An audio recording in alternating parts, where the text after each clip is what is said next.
नमस्कार, आकाशवाणी देहरादून से प्रस्तुत है प्रादेशिक समाचार।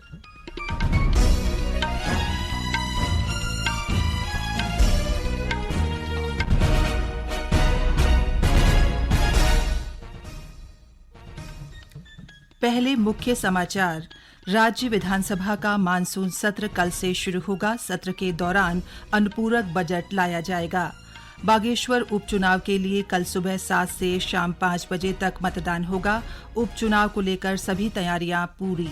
स्वास्थ्य सचिव डॉ आर राजेश कुमार ने डेंगू मरीजों के लिए प्लेटलेट्स की कमी को देखते हुए आम जनता से स्वैच्छिक रक्तदान की अपील की है। और सूचना और प्रसारण मंत्री अनुराग सिंह ठाकुर ने कहा, समय से पहले लोकसभा चुनाव कराने की सरकार की कोई योजना नहीं।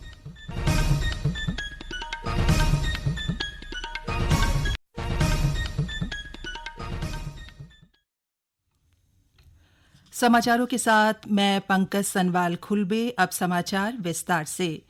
राज्य विधानसभा का मानसून सत्र कल से शुरू हो रहा है। सत्र के दौरान वर्तमान बजट की कमी को पूरा करने के लिए अनुपूरक बजट सहित कई अन्य प्रस्ताव लाए जाएंगे।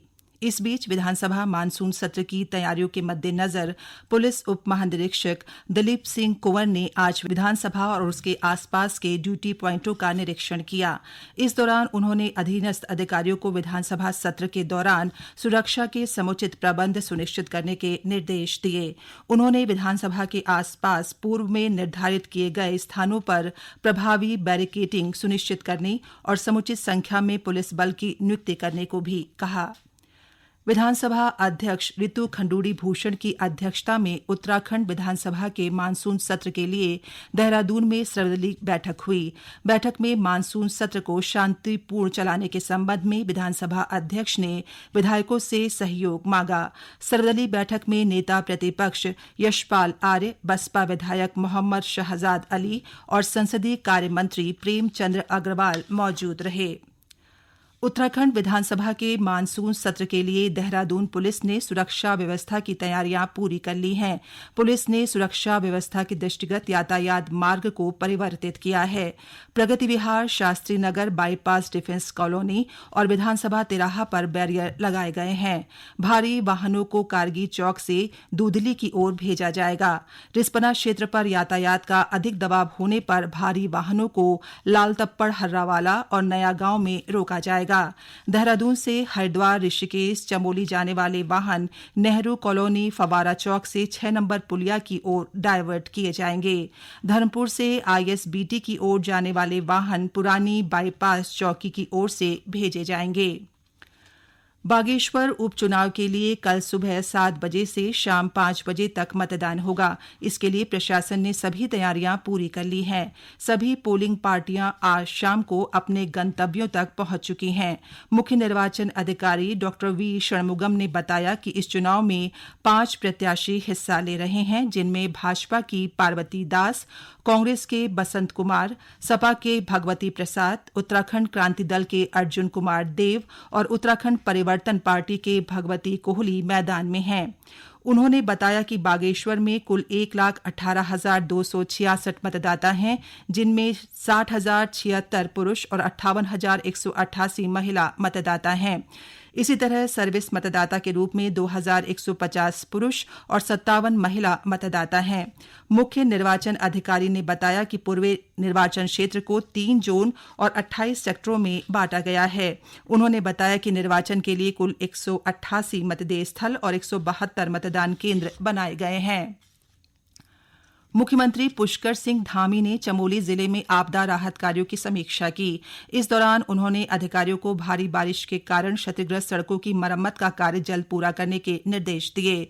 उन्होंने आपदा प्रभावित लोगों तक हर संभव मदद पहुंचाने और क्षति का आकलन कर रिपोर्ट जल्द शासन को भेजने को कहा।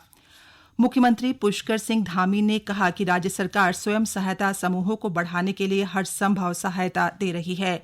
उन्होंने चमोली जिले के ग्वालदम में बधाड़गढ़ी स्वायत्त सहायता समूह की महिलाओं से मुलाकात की। श्री धामी ने कहा कि समूहों के उत्पादों की अच्छी ब्रांडिंग और पैकेजिंग के साथ विपणन की बेहतर व्यवस्थाएं बनाई जा रही हैं। उन्होंने महिला समूह के कार्यों की प्रशंसा करते हुए पहाड़ी उत्पादों को आगे बढ़ाने पर जोर दिया। इस दौरान महिलाओं ने लाल चावल, मडवे का आटा, झिंगोरा, तिलों का तेल और राजमा से बनी पहाड़ी उत्पादों की टोकरी मुख्यमंत्री को भेंट की। ये समाचार आकाशवाणी के देहरादून केंद्र से प्रसारित किए जा रहे हैं। ताजा समाचार के लिए आप हमारे फेसबुक पेज आकाशवाणी समाचार उत्तराखंड और ट्विटर हैंडल @AIRnews_DDN को फॉलो कर सकते हैं। ये समाचार यूट्यूब चैनल आकाशवाणी समाचार उत्तराखंड को सब्सक्राइब कर सुने जा सकते हैं। साथ ही ये समाचार आकाशवाणी की वेबसाइट www.newsonair.gov.in/उत्तराखंड पर भी उपलब्ध हैं। स्वास्थ्य सचिव डॉक्टर आर राजेश कुमार ने डेंगू मरीजों के लिए प्लेटलेट्स की कमी को देखते हुए आम जनता से स्वैच्छिक रक्तदान की अपील की है।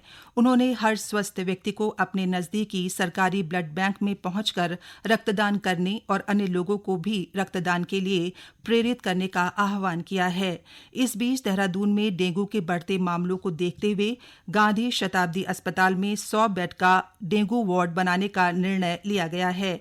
इस अस्पताल में मरीजों के लिए ब्लड बैंक की स्थापना भी की जाएगी। स्वास्थ्य सचिव डॉक्टर आर राजेश कुमार ने इस संबंध में अधिकारियों को आवश्यक दिशा निर्देश दिए हैं। जितने पेशेंट्स के साथ मैंने इंटरेक्शन किया है उन सब के द्वारा जो है एक सेटिस्फैक्शन व्यक्त किया गया है कि उनका ट्रीटमेंट प्रॉपरली चल रहा है, लेकिन इसमें हमारी ओर से कोई लापरवाही नहीं बरती जाएगी और हम सिचुएशन पे जो है पूरे हम तरीके से हम लोग काबू में हम लोगों ने लिया है और आने वाले समय में भी हमारी नज़र बनी हुई है। जो एपिडेमियोलॉजी रहती है वायरस की सितंबर 30 तक इसका रहेगा, तो इसी के मद्देनजर मैंने इंस्ट्रक्ट भी किया है सीएमएस साहब को कि यहाँ पे और बेड्स हम लोग बनाएं ताकि जनता को किसी भी प्रकार की असुविधा का सामना करना ना पड़े। सूचना एवं प्रसारण मंत्री अनुराग सिंह ठाकुर ने स्पष्ट किया है कि सरकार की समय से पहले लोकसभा चुनाव कराने की कोई योजना नहीं है। एक निजी टीवी चैनल के साथ एक साक्षात्कार में उन्होंने कहा कि आगामी विधानसभा चुनावों को आम चुनाव के साथ कराने की कोई योजना नहीं है। उन्होंने चुनाव समय से पहले या देरी से होने की खबरों को मीडिया अनुमान बताकर खारिज कर दिया। उन्होंने कहा कि सरकार ने एक राष्ट्र एक चुनाव पर एक समिति गठित की है और ये समिति इस पर हितधारकों के साथ व्यापक विचार विमर्श करके अपनी सिफारिश देगी। अल्मोड़ा स्थित विवेकानंद पर्वतीय कृषि अनुसंधान मडुआ और झिंगोरा की नई प्रजाति विकसित कर रहा है। प्रयोगशाला परिक्षेत्र में स्थित खेतों और पॉली हाउस में गमलों में झिंगोरे और मडुए की क्रॉस बीड उगाकर वैज्ञानिक शोध कर रहे हैं। संस्थान के निदेशक डॉ लक्ष्मीकांत ने बताया कि संस्थान ने मडुआ की 15 और झिंगोरा की 7 प्रजाति विकसित की हैं। उन्होंने बताया कि उन्नत प्रजाति के खेती में बीमारियां कम होती हैं और रसायनों का छिड़काव नहीं करना पड़ता है। झिंगोरा और मडुआ ये दोनों फसलें जो हैं हमारे श्री अन्न के अंतर्गत हैं। तो इस अभी तक जो मडुआ जिसको फिंगर मिलेट बोलते हैं उसमें 15 प्रजातियां यहाँ से विकसित हुई हैं और जो झिंगोरा है जिसको बार्नयार्ड मिलेट बोलते हैं इसमें 7 प्रजातियां विकसित हुई हैं। 3 नई प्रजातियां अभी जल्दी ही विमोचित होने वाली हैं। इसमें 2 मडवे की प्रजाति है और एक जो है मादिरा की प्रजाति है। हम लोग जो शोध करते हैं उसमें ये प्रयास करते हैं कि इसमें एक तो इनकी उपज क्षमता ज्यादा हो, दूसरा है इसमें बीमारियां कम लगें ताकि किसान को जो है इसमें रसायनों का छिड़काव ना करना पड़े। आकाशवाणी देहरादून ने आज भारत की G20 में अध्यक्षता का उत्सव कार्यक्रम के अंतर्गत लोक संगीत सभा और परिसंवाद कार्यक्रम का आयोजन किया। संस्कृत विभाग के प्रेक्षागृह में आयोजित इस कार्यक्रम में पद्मश्री कल्याण सिंह रावत मैती, डॉ BKS संजय, डॉ माधुरी बर्थवाल और पद्मश्री बसंती बिष्ट को सम्मानित किया गया। इस अवसर पर गढ़वाली लोक गायक सुमित्रा रावत और साथी जौनसारी लोक गायक राहुल वर्मा और साथियों ने सांस्कृतिक प्रस्तुतियां दी। पौड़ी जिले के राजकीय इंटर कॉलेज सेंधीखाल के विज्ञान प्रवक्ता दौलत सिंह गोसाई को राष्ट्रीय शिक्षक पुरस्कार 2023 के लिए चुना गया है। शिक्षक महानिदेशक बंसीधर तिवारी ने बताया कि श्री गोसाई ने छात्राओं को स्कूल में प्रवेश दिलाने के साथ ही प्रभावी शिक्षण में महत्वपूर्ण भूमिका निभाई है। स्कूल में छात्रों का परीक्षा परिणाम 90% से अधिक रहा और प्रतियोगी परीक्षाओं में छात्रों ने उत्कृष्ट प्रदर्शन कर छात्रवृत्तियां प्राप्त की। इस बीच मुख्यमंत्री मुख्यमंत्री पुष्कर सिंह धामी ने शिक्षक दिवस की पूर्व संध्या पर प्रदेश के सभी शिक्षकों को शुभकामनाएं दी हैं। अंत में मुख्य समाचार एक बार फिर।